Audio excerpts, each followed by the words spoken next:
Good morning sa mga followers kong Sexy Yes and Macho Man at sa mga driver kong Katoinks.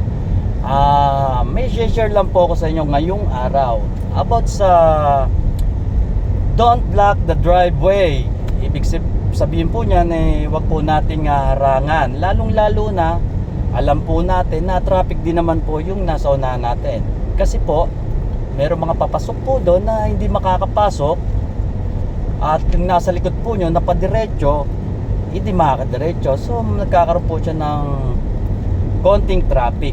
So, mga Katoinks, sana po maisip po natin to, no?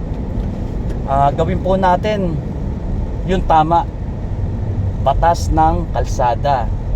So, bigyan po natin ng disiplina po talaga kailangan natin para maibsan talaga po lahat ng ito.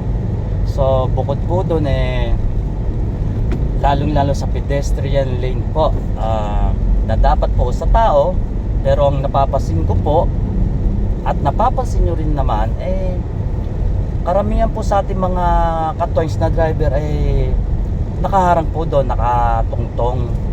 So bigyan po natin ng allowance yung pedestrian lane na para po sa tao.